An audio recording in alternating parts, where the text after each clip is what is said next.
listening to the Power of Inspiration and Awakening Radio with Julia Griffin.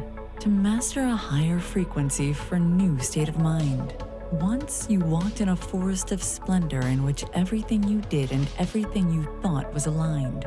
It is possible at this time to begin to return to the old knowledge. Intuitive healer and manifester Julia Griffin is here to talk about this unique time in history when all sentient beings, animals, plants, trees, and the earth are intent on creating this change. The wolves awakened her to the most incredible light, which opened gifts and brought knowledge that she longs to share. You are creators, and you are born to be creators of beauty, possibility, and joy. Join Julia on a journey into a beautiful and magical world where amazing possibilities exist. Let us help open the door. The Power of Inspiration and Awakening with Julia Griffin starts right now.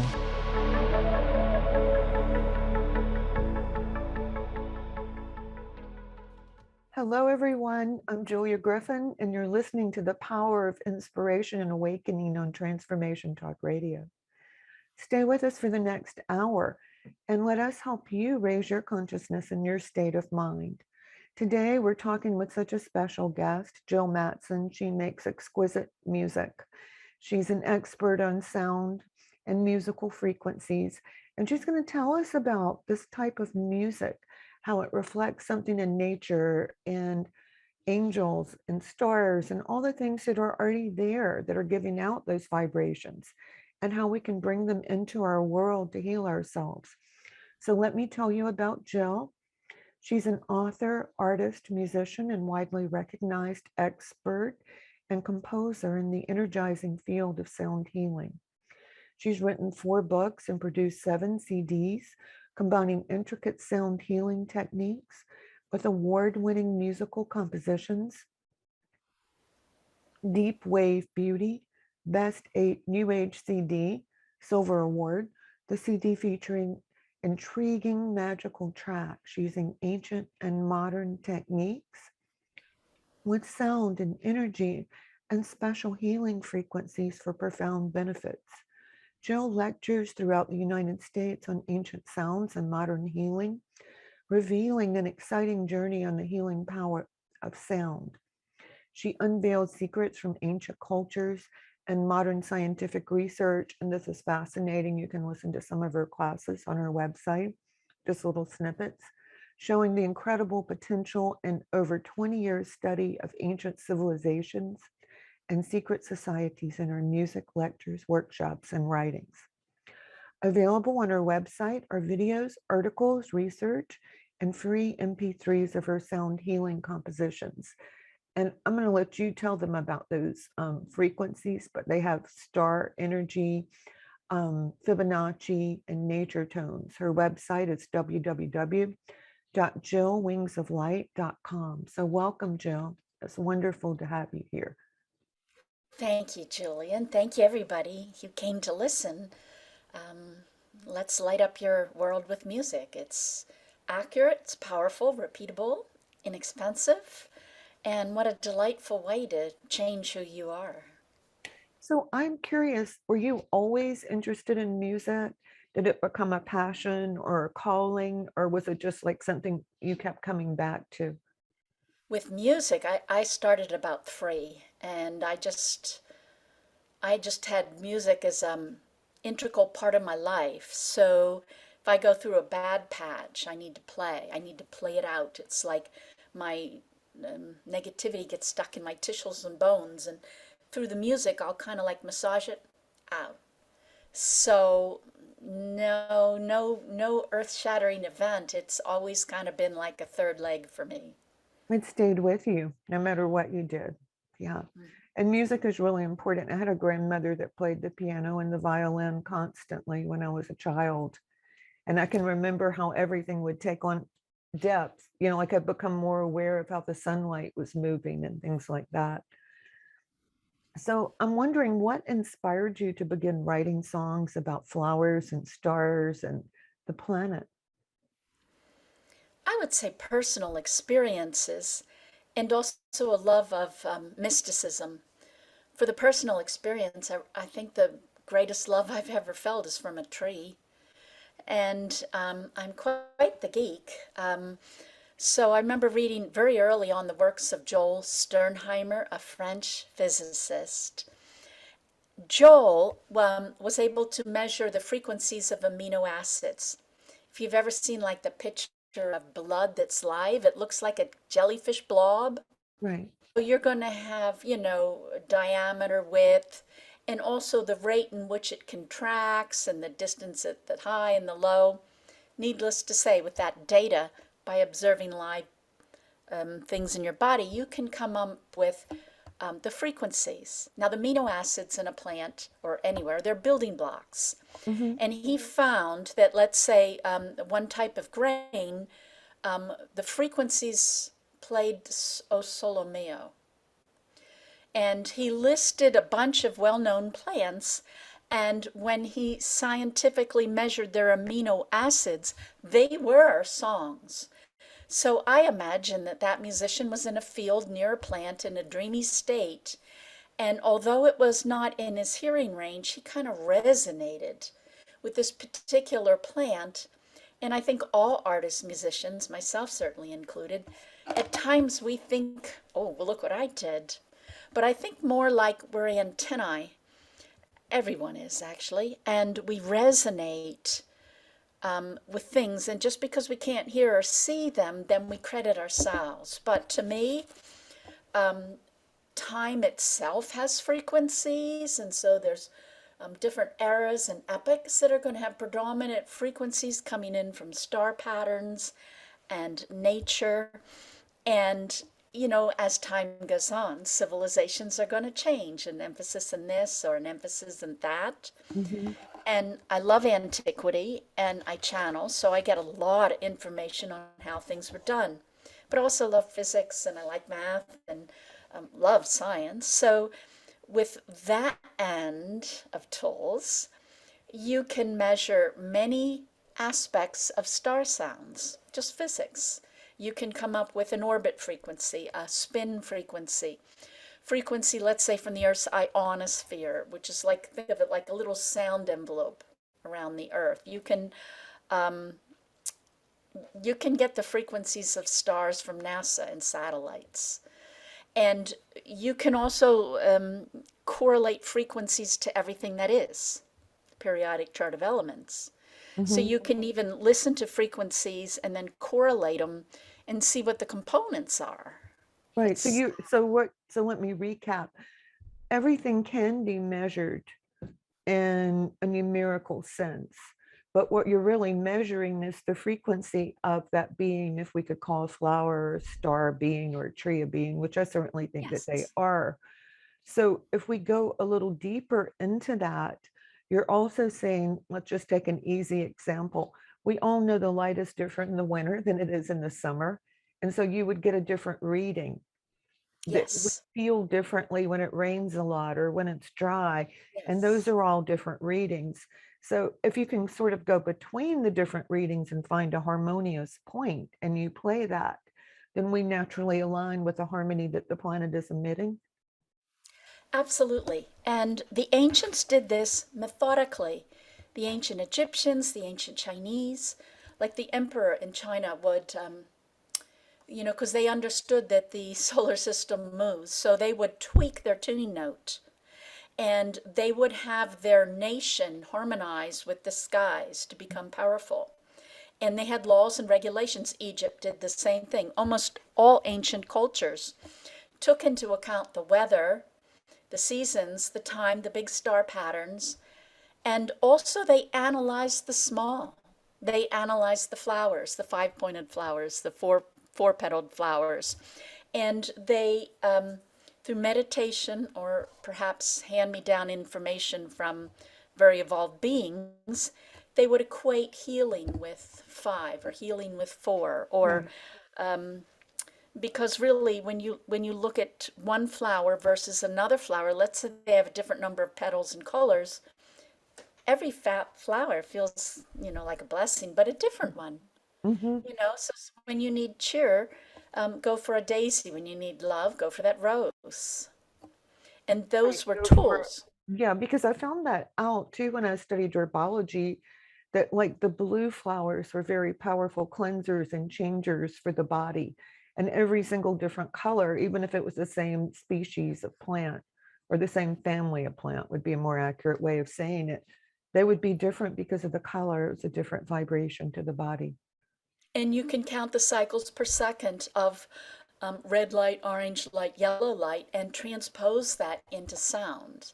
Mhm. And the ancient people indeed did that. And so what you're really seeing is that once on the planet, there existed a way of moving so deeply into harmony that we benefited one another and the nation and the world as well. And so that I'm Absolutely. assuming that's what you're bringing back for with your ancient sounds. Hey, how cool is Absolutely. that? There's healing on every level. You can use sound to heal mentally, to expand your brain power, to become whole brained, to improve your memory, anything. You can go for, I have spleen music. You can get that type of a detail. I have coming out soon with the God gene. It's an actual gene. It's got a frequency and it's got activators and proteins and you can enhance your spirituality. I've got ancient sound codes. They had methods of transposing shapes, numbers to frequencies. They were So interchangeable. in your spare time, you just basically heal the planet, which this is something that people are not aware of. People who are very tuned into nature spend a lot of time working on amplifying that frequency and sending it out. And I think that's like a secret thing that goes on among people who can heal. I'm just thrilled to be In able to my talk to recent, you about yeah, it. a recent book, Home of Power, it dawned on me that all of my musical healing is also in the shapes, layouts, colors, and the design of my home.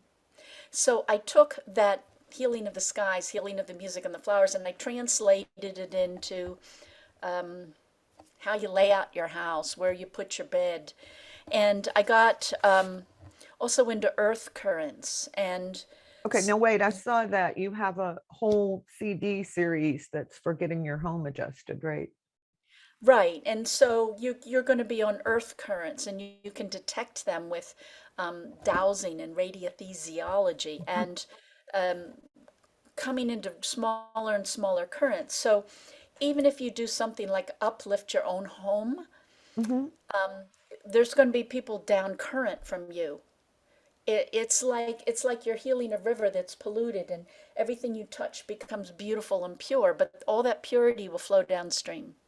Right. And so this is a really important thing because I think an important point because so many light workers say, well, how is it going to change what's going on in the outer world? Well, the more you do it, the bigger your aura gets, and the more harmonious you become, the more people it washes out and it puts them in alignment with nature and all of these good things. And again, Julie, you can see the world as music, I guess I'm a Pythagorean.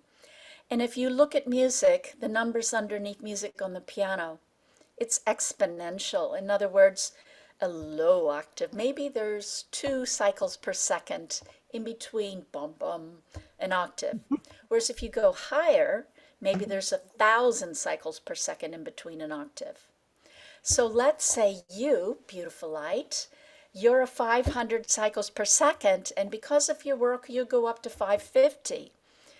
Well, when you go up an octave, or even a little increment in a higher frequency, you make a super duper impact. Like if you go up an octave, you're going to go up 500 cycles per second, where Right. someone who's a not like light worker might go up 10.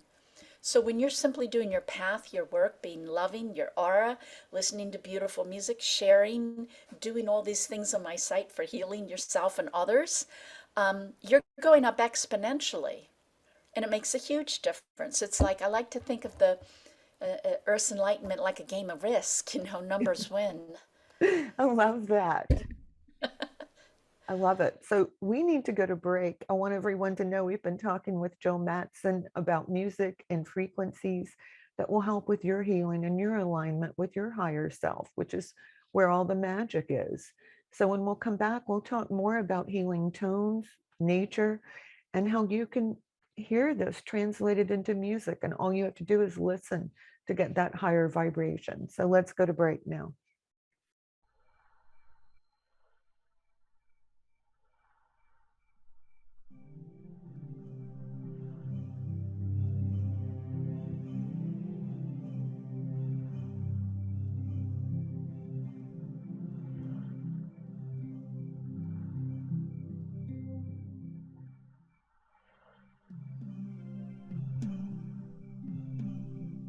Welcome to the Garden of the Heavens, to the Garden of Life. The color of red is infused with white light and termed the pink ray. The pink ray expresses the energy of love, adoration, creativity, and compassion. Masters and angels radiating the pink ray are Kuan Yin, Mary Magdalene, Mother Mary, Dom Ignacio, Paul the Venetian, Krishna, and Mat. The angel Shamuel also exudes the pink energy. The pink ray has the frequency of the musical note C, and to a lesser extent, C sharp and B, representing red violet and red orange. Feel the energy of the beings in the pink ray. Simply by meditating to the music and the sounds, you will soak up the blessings.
Hello, everyone. I'm Julia Griffin from onetrueself.com, onetrueself.com.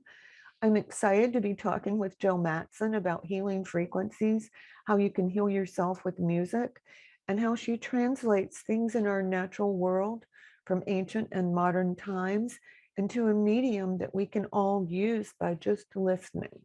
So let's experience more positive change by tuning into these healing frequencies. So Joe, we were talking during the break and we were saying that really we're just now learning, although people knew in the past, how we can pull in higher frequencies. We can pull them in for healing. We can pull them in for beauty. You have a whole CD on that. We can pull them in to feel better or to harmonize with our environment. So will you give us a few examples of that and tell us more? It's fascinating. Sure. Using a more scientific approach, I'm going to be coming out shortly with the God gene. It's a whole hour of music, beautiful music, encoded with literally a gene that very advanced spiritual beings have, and the activators and the proteins. And does that change you? Absolutely. And before that, I came out with the DNA CD.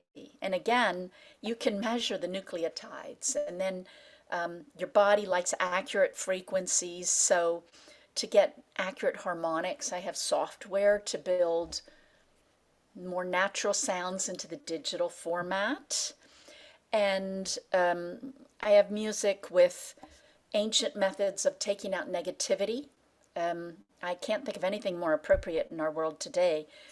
Being able to release all the sorrow, the pain, the crap, and how transformative that is. There's ones on sound with vitamins. There's sound to build your immune system. I thought that when I was listening to some of the music on your music on YouTube and your website, I thought this is so interesting because I'm really receiving a lot more than I thought I was from people's cell phones, from Yeah. 5G, from the television and the videos that people are playing in like a mile around me. And as I listened to your music, I was noticing how I was feeling the strip of woods that lives behind where I am, and the deer and the animals. And I thought, wow, I can feel it coming up through my feet. It's completely blocked those lower vibrations. In essence, when you start to clear and radiate light, it's like you transmute and dissipate the harmful stuff, which allows the light to come in, and it's visceral. Definitely. It was so amazing. All of you can go, you'll hear some of her music, but you can also go to her website and you can see that. So I have one question from the wolves. Some of what you were talking about, they say that every animal that makes sonic tones, like whales, dolphins, coyotes, wolves, foxes too, I would think, that they're singing a song of creation that keeps the entire planet in harmony. Do you think all of nature is So doing that's that, one right? way of saying it. Another way was said by the mage Gurdjieff, a mystic, Mhm. and he said that every planet has its tuning. And when you look in antiquity, they would say that Earth has a particular frequency matrix, combination of frequencies from spin, from what's on it, from our feelings, who we are, what we do, what's in the soil, what's in the air, what stars are hitting us. And so we have our own music. And we like to think that we create music, but I'm strongly suggesting that we're all inspirited or inspiration, even those that are the most asleep. We'll all get inspiration, and our music reflects our planet. And as our planet and time change, then the tones change because energy's always changing. And perhaps the frequencies of time come in and we go like the Chinese I Ching, they have periods of stability and chaos or Mhm. entropy and negentropy. And you find that in music, the patterns of music. So almost everything, you can look at music patterns underneath. Our musical scale, the structure for our scales, for every rock and roll song, for every song you listen to, is pretty much going to be close to the intervals you're going to find in whale songs and wolf songs. Mhm. All the animals, it's like wired into us. When we're That's so sad, fascinating. our voice goes and it Mhm. starts to get minor. When we're happy, we go up a half tone and we slip into another pattern on this planet. We do it without thinking. We're not musicians thinking, oh, I'm going to go to E flat. No, we just get sad Right. and the music happens. And that's the way it is with animals. They're creating the sounds and the tones of harmony. Right. So I want to go back to your God gene because that was fascinating to me. This is another place I think where our work overlaps a little bit. Is the wolves said that we had there were all these powers and that we had more inside of us that we need to turn back on. And it sounds as though you're working on turning it back on. You've had the same feeling they had. And also, I need to credit and thank Sharry Edwards of Sound Health Options. It was her work that got the God gene, and in essence, Sharry and others will take something like she uses your voice, others will use your aura, some people use sweat, everything in your body's holographic. So you can look into any part of your body and see every frequency inside. And again, very grateful for Sharry, because Sharry was the one using the voice, identified the God gene, and actually science was the one who did it. It was that Hammer man who wrote the Right. book, The God Gene, and it's science, just Mm-hmm. flat out science. Very, very evolved people have a specific gene, and then so the music comes in and amplifies that. I find that, I have certain lifelong challenges and struggles. While I was composing and writing that music, and performing it, I found my traditional challenges lightening, just dissipating. And I found it interesting because other people who listened to it started going through their stuff. It had a unique effect on different people, but it Mm-hmm. but it was very, very empowering. And the same with the DNA. When you think about it, everything's a frequency, including DNA in every cell. And over time, like wrinkles and getting old, you're getting flat. Like your muscles lengthen. Think of going from a violin to a cello string. You go, "Near." And so I have sound that goes, "Near." And but that happens to your DNA as well. And telomeres, which are little things that protect them, they Right. erode. And But they so don't it's quite have easy. to, right? Yes. That doesn't have. No, no. And I And was anyway, just thinking about how when you have a baby, you talk to them in such a high voice, and they love it. that's true. Yeah. That's true, because perhaps they're emitting high frequencies. Like you think you're talking to them in high frequencies, maybe they're tuning you up. Mm-hmm. I think you're right because of all that unconditional love that they come in with. Yeah, Isn't yeah. it wonderful, though, that all those things come together? It's beautiful. I also have a course on your voice. The ancient people would heal using their voice. So I'm just tuning into you and Mm-hmm. notice Yeah, I can feel my it. You're on pitch my is throat. changing. Yeah, and so's my rhythm. Mm-hmm. And I'm not dictating this, you are.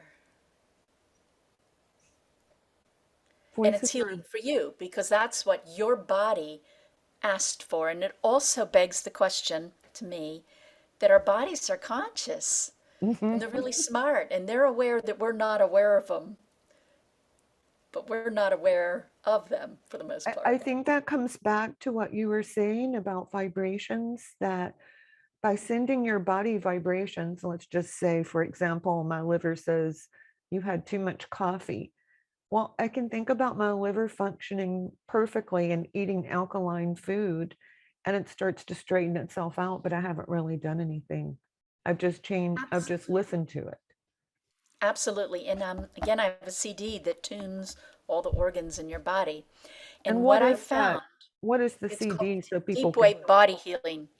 But what I found was after I did it for a while, each frequency is associated with, bionutrients, things in your body, bones, da da da.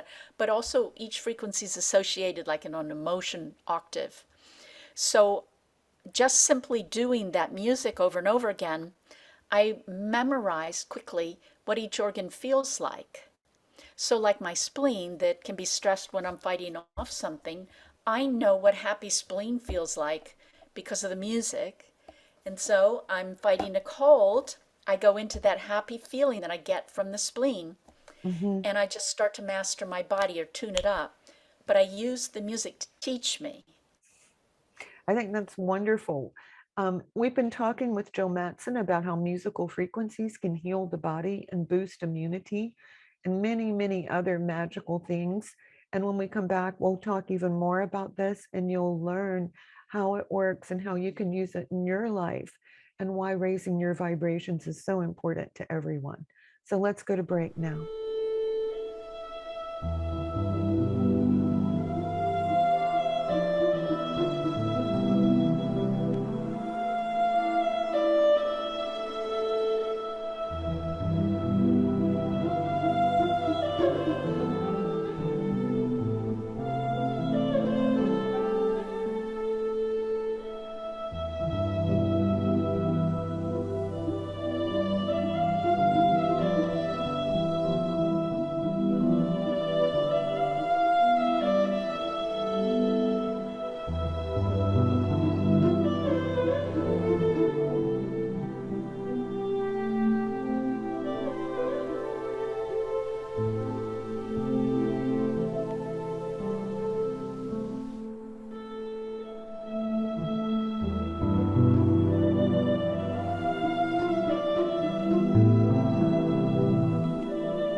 Hello, everyone. I'm Julia Griffin at onetrueself.com, onetrueself.com. I'm talking with the wonderful Jill Mattson about creating a healthy body, having a home that has beautiful frequencies in it, and how sound can bring our bodies and our planet into harmonic resonance. So stay tuned. It's great information.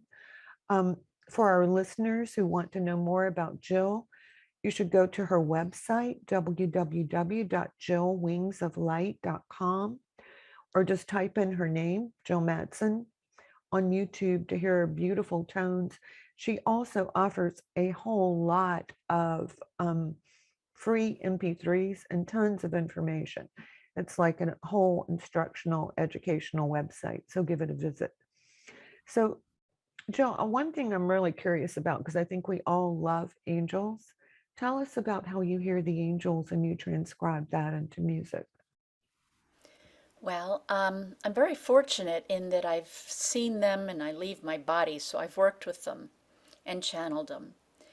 And when I first started, I was thinking I was crazy, but then I began to recognize their presence. So let's say everybody imagines their mother sitting next to them, and there's a subtle shift in feeling. Definitely. And that's all you need. So you don't need to be special to simply feel somebody's presence. We just aren't really conscious that we do that.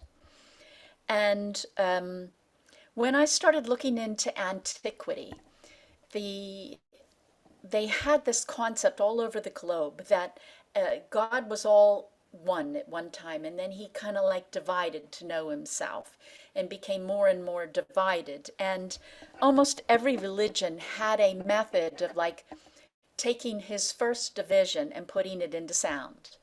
The Kabbalah and the Tree of Life, taken from the ancient Egyptians, perhaps Moses. It is all about the different Sephiroth having sounds. And they're all attributes, like think of different emotions, love or wisdom or mercy. They're also for your health. This would help your liver, your spleen, and so forth. And the higher octaves you go up, it's like this is the energy of the gods or God. And so you find that in the Druid runes, you find that in the Kabbalah letters, you find that in the ancient languages of light. The actual shapes of their letters will correspond to sounds. The Hebrew language, the 22 languages are like the building blocks of creation. One of the early manifestations, according to ancient legends, of gods is the angels. Mhm. In the Hebrew tradition, there's 72, and each one has its own sound. A sigil is what it's called, or a sigil. Right. And in essence, we think a 2D shape is kind of separate and contained. But if you look at very subtle energy, every 2D shape creates energy. The field of biogeometry will teach and kind of upgrade ancient radiothesiology so you can actually measure it. And science is beginning to measure, why sacred geometry feels good, because those particular angles relate to harmony. A case in point, you look up at the night sky and you see, let's say, a trine, which is a good sign in astrology. It's 120 degrees apart. Well, if you think of the circle as a whole, that's 360. If you put 240 over 360, you'll find you're going to get 2/3. Well, if you have a string and you cut it 2/3, you get a musical fifth. Just a long way of saying that the ancient understanding then is that everything's energy and everything's math.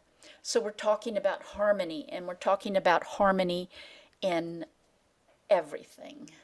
And if we look at the pyramids, that's 4 triangles coming together. Absolutely. And if we go into alchemy, then that's the Yes. 4 sides of the self that are risen into a 5th form, the 5th Absolutely. we're talking about. Absolutely. And the angels always have shapes or sigils, and so they are like the components of God. It's kind of like if you tune to all the angels, you tune to God. And in the ancient Hebrew tradition, again, the sounds of the ancient languages of light are equatable to what the word does, whereas English today is more symbolic. Hmm. So if you say Om and you have sand on a drum and you're underneath it saying Om, Om, Om, Om, the sand will form in the shape of Om. There's a direct connection. So the Hebrews give us the shapes, the direct connection to these 72 angels. And through a dream meditation, I was shown how to translate that into sound.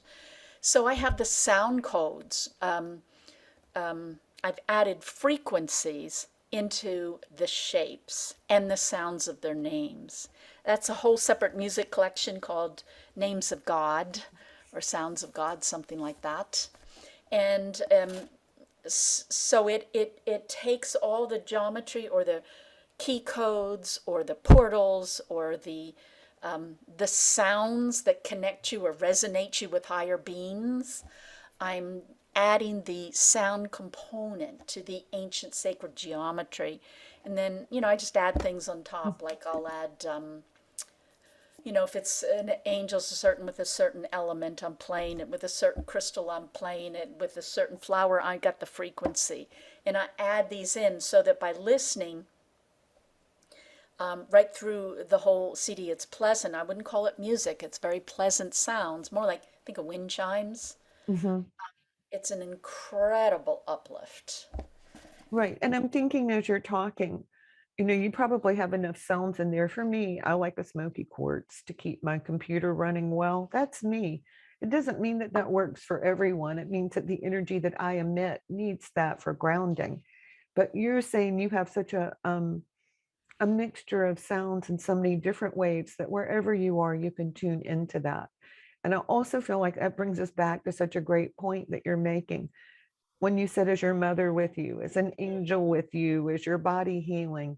When we pull in those states of consciousness, we can invoke them and embody them. And what you're offering with music is a stronger way of doing it. You're amplifying that intent. Absolutely. And I also have the creation tones according to the Druids, the runes and sound, and the Hmm. tree of life and sound. That sounds great. Tell us a little bit about the Druids. Well, the Druids are really interesting. I believe through much research that after Atlantis sunk, the world was populated by very evolved pre-flood people. And just because almost every ancient tradition will show you pictures of like a Viking boat, and many of the gods, be it Viracocha, be it Osiris, actually the Yellow Emperor is called Yellow Emperor because he had blonde hair. The Oh, original interesting. Osiris, blonde, Viracocha, blonde. Didn't And know it. I suspect that the Druids would be a very old tradition, and most of that has been lost. But I've been able to bring quite a bit. I have quite a beautiful class on it, on shape shifting and putting the runes into sound and finding portals and And the really, roots were originally tree language, weren't they? That you made different signs and different finger signs.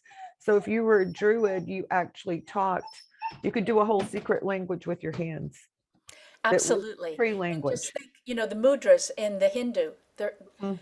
not only are they activating different meridians, but they're creating frequency patterns. That would be dance, the ancient dance. Think of them in Iran with the guys with the funky hats, and they're using nature, Fibonacci spirals. Their movement creates frequencies. You Mhm. can't hear it, but they're singing to you precisely in how their feet move, how their whole body moves, their tempo, their rhythm. And Right. they would have an art of healing with unheard frequencies from body movements. Isn't that fascinating? Yeah, I think we have enough time so I can ask you to tell us a little bit about the Fibonacci spiral. I think everyone is a little familiar with it, but not greatly familiar with it. I think it is one of the most powerful healing set of tones there is. Think of a galaxy in that spiral. Think of almost every flower. Think of a beehive. You've got maybe 10,000 different Fibonacci ratios within your body. Your body is one Fibonacci machine. And it's just a little mathematical pattern of tones that creates this spiral. I'm getting close to finishing a new book on time, in which I'm suggesting evidence that time has frequencies. Time's an energy like space, and that time goes in a spiral, a Fibonacci spiral. Our music system, not the tempered on our piano, but the ancient music system, the music that you find encoded in nature, would have the Fibonacci numbers as their musical notes, as their musical scale. And to me, when you tune into that pure Fibonacci tones that create that beautiful spiral, you're tuning your body, your emotions, your links with nature, with the stars, with the flowers, with the crystals in the ground. It's with time, as we started off, you feel different at different times. I And do. Every couple hours is completely different for me. I yeah, mean, and when you when you could get in say 2 tune to with 4 time, a.m. and it's like it's a whole still, visual. yeah. Yeah. And when you can be in such a spot where you're against time, where you drag it, where you push it, Hmm. you pull, you make it negative, you stress it, or you Right. can flow with time and get a lot done, Hmm. or you can pull from time and step out of the timeline. Um, so there's People are going to want to know about that. How do you step out of a timeline? well, how you step out of the timeline. One thing is with meditation, being objective, being in the moment. If you're worried about today or tomorrow, you're never going to do it. Like Jimmy Connor would say when he was playing tennis, that he would just focus so much in the moment that he would step out, and he would describe having like an hour to decide how to hit that ball just perfectly. Meanwhile, it was a second past. And when you look at all of the ancient religions, they talk about enlightenment, about, think of the Hindus and Buddhists, don't get too attached. It's almost like all the good things that are happened to you are like taking money out of your karma bank. Hmm. So it's like stay the middle road. Don't get attached. And when you look at the advice for enlightenment, I think that advice that helps you be objective and step out of time. And when you step out of time, you see the bigger picture. It slows down the waves that you're in the habit of experiencing. Absolutely. You get more done. Hmm. And that's also how we sort of get trapped, is Yes. repeating that cycle Yes, and because we're thinking not like conscious of for it. example, 4 o'clock to 5 o'clock is my most difficult time of the day, or something silly like that. Hmm. And Yeah. then it starts to weigh on us instead of our expanding it.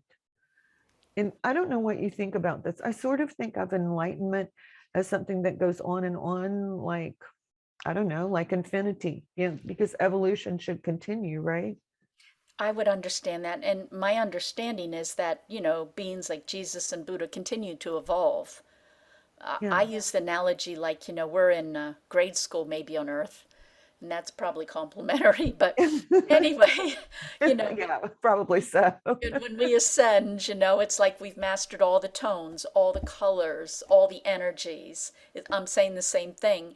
And maybe we get our high school enlightenment degree, but then certain beings will then get masters. So you have Saint Germain in violet, or Archangel Michael in blue. Mhm. And then you go on to other ones and you start getting into platinum and clear, and ultimately all that is. Or the way that we all clear emotionally. It's like every time I think I'm doing so much better, there's another layer. Yes. I don't Well, even think about it anymore. I'm like, oh, okay, another layer. I guess I need to learn some new techniques. I think part of it is that enlightenment is not just this age. I feel like all time happens at once, Hmm. and that um, our challenges are coming in from sloppy work in past lives. And so when we master something, then up comes the next challenge that we need to clean up, Yeah, and that we I think made. it's important to be patient with it. And I also think it's what you said, to meditate, to listen to music, to go outside, to find ways of, first of all, distracting ourselves from the conflict that we can all become drawn into. But then second of all, to realize that there are always opportunities to heal too. And music, you can play it while you're sleeping softly. Hmm. Music goes into your conscious, your ears don't go to sleep. It's over and over again. It's just so powerful. and It it's is so powerful. accurate and it's easy and it's quick and it's pleasurable. It's almost like it's got so many good things we say it's too good to be true. Well, when you're saying that, I'm thinking maybe we need to rewrite part of how we think about evolution and to say, gosh, there's so many easy, quick ways to move into a more evolved state. And then from rewriting that, it's pretty different. So I don't know. This is just on my mind. We've talked so much about so many amazing things.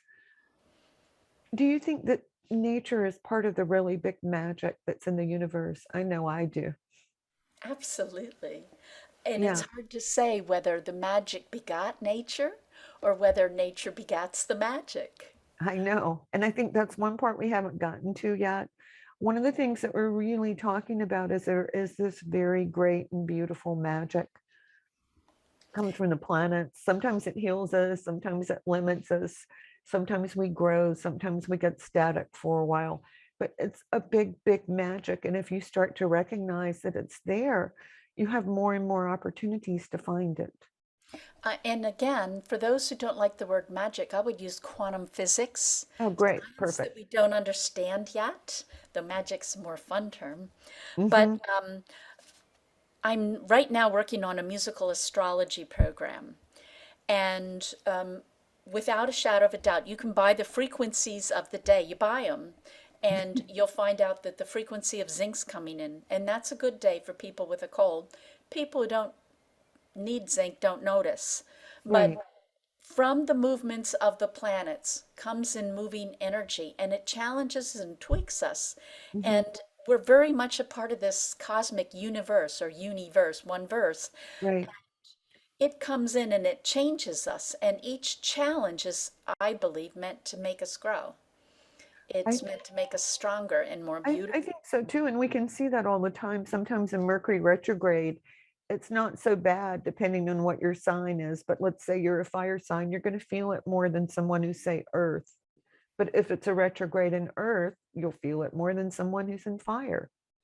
So Exactly. all those things are different. And again, it comes back to how important everyone is. Like this person who masters it because it's bad in earth may be doing a lot more for the planet than the fire sign that doesn't feel it. Exactly. And I think there's so much of our thinking that we can reverse in that way. It's Exactly. not just what people have said. Okay, so you're one person that I would really trust your judgment on this. So what about music that's at 423 hertz or 528 hertz? What's Sure. your thought about that? Um, I like to divide music into like two categories. Each of us is unique, so I have different frequencies than you do. So let's Obviously. say you have, I'm making something up, you get a unique form of arthritis. Maybe you need an isotope of calcium, a very specific frequency. And that's something you need and I don't. So in that case, your healing is all about you. Just like you wouldn't go into a hospital and start randomly taking everybody's meds, saying, "Whoopee, I'm going to get better." Right. The same way as sounds. And then there are sounds that are generic, Hmm. and they seem to help everybody. And often they are ones that are predominantly found in like a relationship with the sun and the moon, our relationship with different planets, our orbits, with the Fibonacci circles, with the spirals. You'll see numbers up over and over and over again. They correlate with their music. So the 432 is a 432 cycles per second for A. Just takes our music down a little bit, and it tends to resonate deeper in your body. It's an inward calming, more associated with the heart chakra frequency. And I believe that definitely enlarges your heartfelt energies. But when I looked at antiquity, the Chinese tuned to an F, the Hindus today tune to a C, the Druids tune to a D. So we're arguing today over A is this or this. And if you look in antiquity, it's been this. Right. So perhaps over time, we're tuning to the rainbow, or we're tuning to all of our chakras. Perhaps we're in a time period of going from our heart to our third eye or our throat. Um, Part of that is creativity because I mean, if the same techniques worked for me and worked for everybody else every single day, how boring would that be? I'd never Exactly. get to dream up anything new or learn how to use anything in a different way. So maybe that's part of our evolution. I do know what you're talking about though, because to everyone, pink light, a rose, the heart, that feels wonderful to everybody. It does. And so there are certain notes that are going to feel wonderful and kind of tune us to heaven and earth. But I feel like enlightenment is every frequency, mastering it Mm. all and having it all. And some of the frequencies that I need for that are not the frequencies that you need. So we have like generic ones that are really good, and I play on them a lot. Play on heart frequencies, love frequencies. I mean, I do a tremendous amount of that. Obviously, I believe in that. But also, we also have individuality. So So here's a really good flexibility thing. and growth. Like, for Yeah, example, I might not be able to even hear some of the frequencies in some of your pieces until I heard them 10 times, because then I'm correct. open to it and I can Correct. assimilate it and use it in new ways. And And that just, that takes me back to like network spine thing, um, chiro- the chiropractic, where they work on putting new rhythms into your spine because your body loves that. Like you teach the synovial fluid to move in a different way. exactly. And so it's teaching ourselves to bring in new frequencies and to love them and to enjoy them. I'm thinking that's what you're telling me. Yeah, because when you can love and enjoy something, you've mastered it. And that leads me over to the earlier conversation we had on our body being conscious. I did a little experiment with looking the frequencies of my voice and then seeing what I'm missing. What do I need for enlightenment? And then someone, let's say I love Moonlight Sonata by Beethoven. You I could do. play it, unbeknownst to me, in 3 different key signatures. And one of those key signatures comes in my missing note. I will guarantee you I'm going to love that one. And because I've been trained musically, I'll probably even give you an academic reason why that's nothing but a bunch of BS. And I believe it because I'm not aware of some of this other, but your body releases endorphins when it gets what it wants. So if you're listening to something and it feels or sounds really good, keep listening Mhm. because that's exactly what you need. And that frequency, like you can get frequencies from biochemicals, from nutrients, from things that your physical body needs, your emotional body needs by sound. So we're going to end it here, and I'm going to tell everyone, okay, you just heard it. You know how to make yourself happier and healthier. You can go to Jill's website. She's going to share that with you in a second. And you can make yourself better and help lift the planetary vibration, which is just so cool. So Jill, please tell us about your website, your freebies, and all the wonderful things that you have to offer. Sure.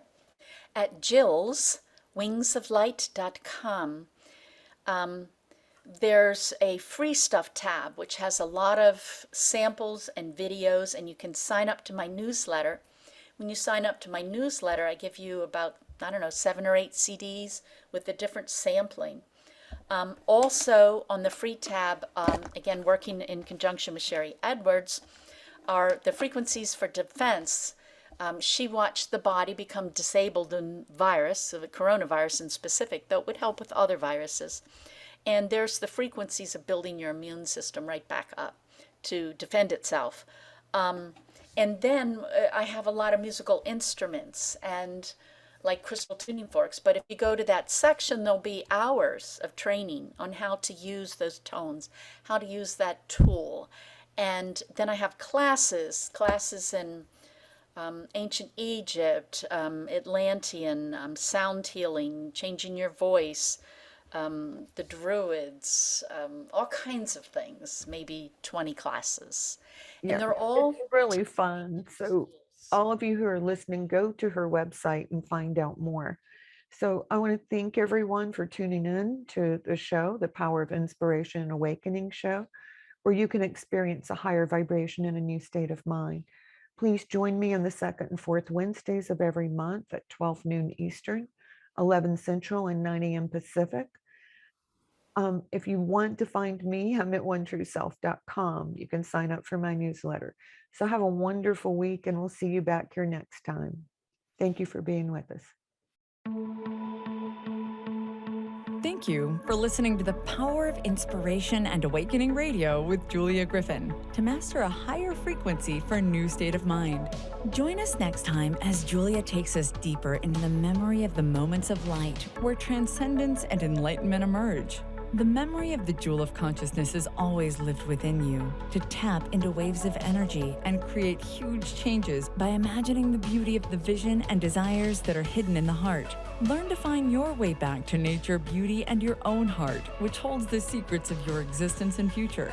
To discover more about Julia's adventures, animal communication, and the teachings she brings to every show, visit onetrueself.com. That's onetrueself.com. That's ONE, trueself.com.